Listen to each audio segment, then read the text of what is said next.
Tak membutuhkan waktu lama, kami pun langsung bertemu dengan orang yang kami cari. Pak Hadi. Pak Hadi, saya Gina Vita dari program Fakta TV One.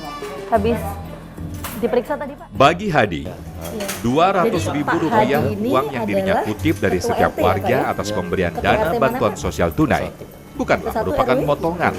RW 10 Kelurahan?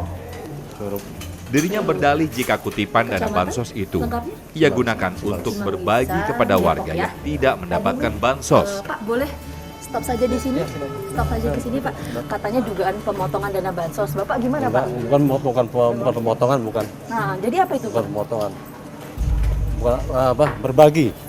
Berbagi ya, bukan pemotongan ya, berbagi saya. Berbagi. Berapa itu, Pak, yang biasanya dibagikan? Enggak tentu ya. Berapa, Pak? Enggak ada sesuai sama jumlah, enggak. Ada yang 200. Oh, ada yang 200. Katanya ada awalnya 400 terus jadi 200. Saya mau sholat dulu ya. Dari 600. Bener nggak, Pak? Enggak. Oh, tapi bener ada 200 dari 600 ribu. Iya, itu buat apa, Pak? 200 ribu? Sholat dulu ya. Apa? Buat apa 200 ribu? Buat bagi yang kagak itu, yang belum pernah dapat. Belum pernah dapat bansos? Iya. Berapa orang, Pak, di tempat 14, Bapak yang belum dapat bansos? 14. Itu atas kesepakatan warga nggak dapat 200 ribu? Iya. Semua warga sudah mengetahui itu, Pak? Saya mau itu ya, mau sholat dulu ya. Peristiwa dugaan adanya pemotongan dana bansos di wilayah Cimanggis, Depok, Jawa Barat merupakan buntut panjang dari kesemrawutan data penerima bansos. Nurdin selaku Ketua RW 10 tak menampik jika masih banyak warganya yang tidak mendapatkan bansos yang pada akhirnya melapor kepada Ketua RT-nya. Dia menanyakan bahwa ada terjadi masalah viral ini, ya saya sampaikan bahwa kejadian ini karena miskomunikasi saja. Jadi miskomunikasi dari warga yang awalnya kan kita ini BST-nya nggak sesuai, jadi masih banyak yang nggak kebagian gitu, di wilayah kita.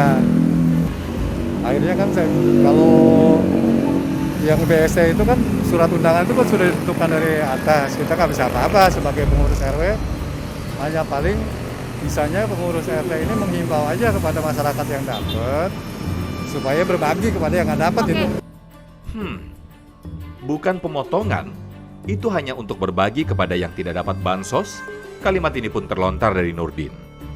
Dengan mengatasnamakan berbagi kepada warga yang tidak dapat bansos, Hadi dan Nurdin mengambil langkah dengan cara memotong dana bansos yang diperuntukkan bagi warganya yang mendapatkan bantuan sosial tunai. Jadi sebetulnya nggak ada pemotongan, Mbak. Jadi hanya himbauan untuk berbagi bagi yang dapat. Itu saja kalau yang kita sampaikan. Ya karena warga kita banyak yang nggak dapat, kondisi kita kan sama-sama susah. Ya alangkah baiknya kalau yang dapat ini berbagi. Namun bagi Nurdin tidak benar jika ada tudingan atas dirinya memotong dana bansos berdampak bagi semua warga yang berada di wilayahnya. Ini informasi dari warga mengatakan bahwa ada dugaan pemotongan. Nah, ini asalnya gimana? Warga dari Bapak? Dan sudah viral di media sosial, itu Pak? Justru informasi yang salah aja dari satu orang itu.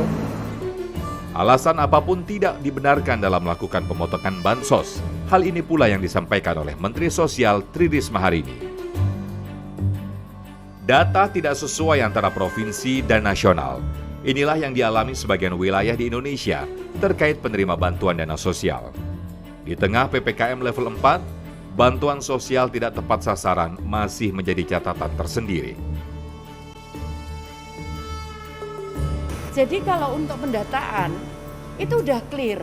Kita sudah selesaikan itu di bulan Juni, aku udah berkali-kali nih ngomong.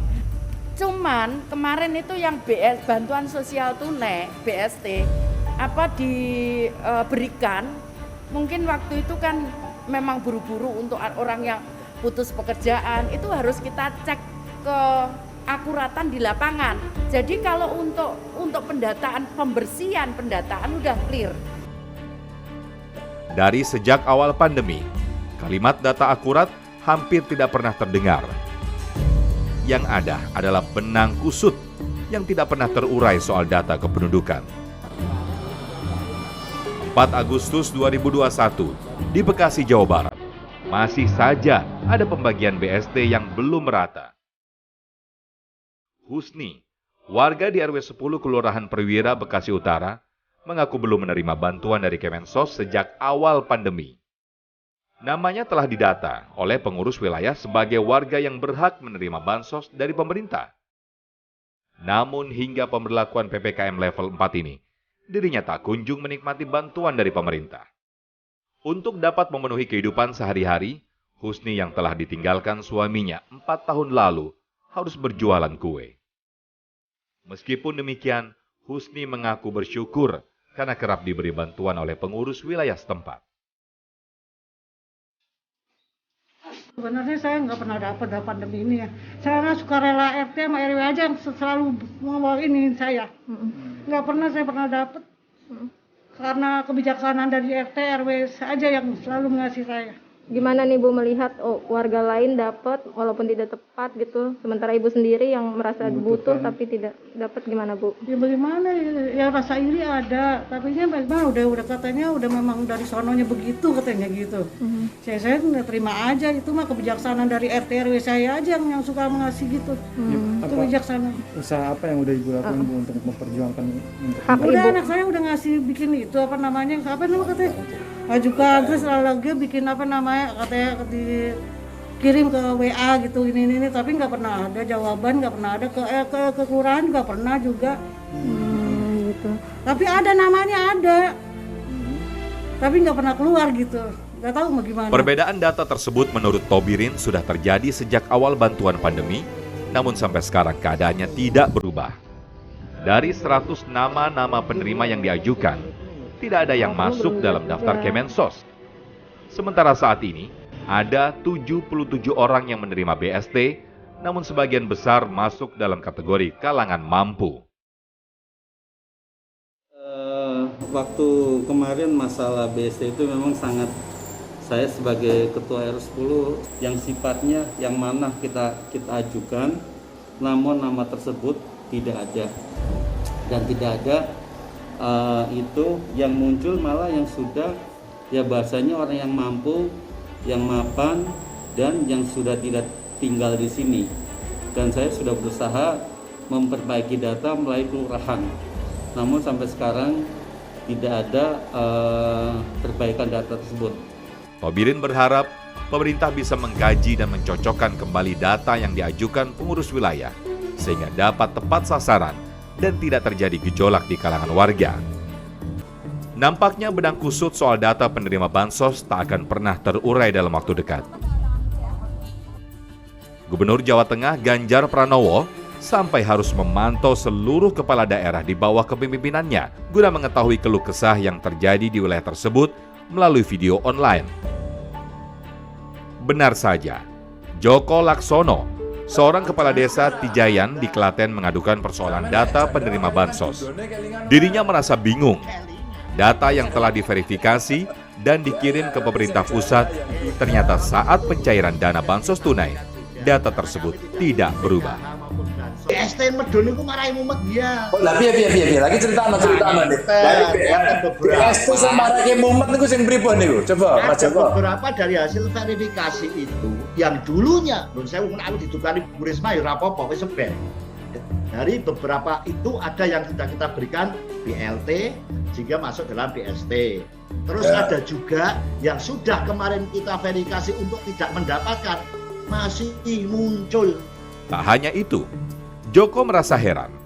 Ada warganya yang telah hidup berkecukupan dengan mempunyai 5 unit mobil, namun masih menjadi penerima bantuan sosial di tengah pandemi ini. Ada yang sudah punya mobil 5, itu muncul namanya Haryanto Pendi. Itu kemarin istrinya sudah kita corek, malah saat ini metu melih. Yang lebih mencengangkan lagi, dari data yang ada, ternyata ada sebuah desa yang semua perangkat desanya pun menerima bantuan sosial ini. Ada curhatan dari teman kami Cawas, itu bahkan ada kepala desa itu juga dapat, sekretaris desa dapat. Artinya apa? Ketika kita ambilkan itu juga tidak akan bisa, dialihkan juga tidak bisa. Sedangkan yang membutuhkan masih banyak. Itu jadi masalah kita. Tolong dan jenengan aturke Bu Risma. Padahal pihak Kementerian Sosial sebenarnya sudah mengeluarkan aturan terkait pemberian bantuan sosial ini.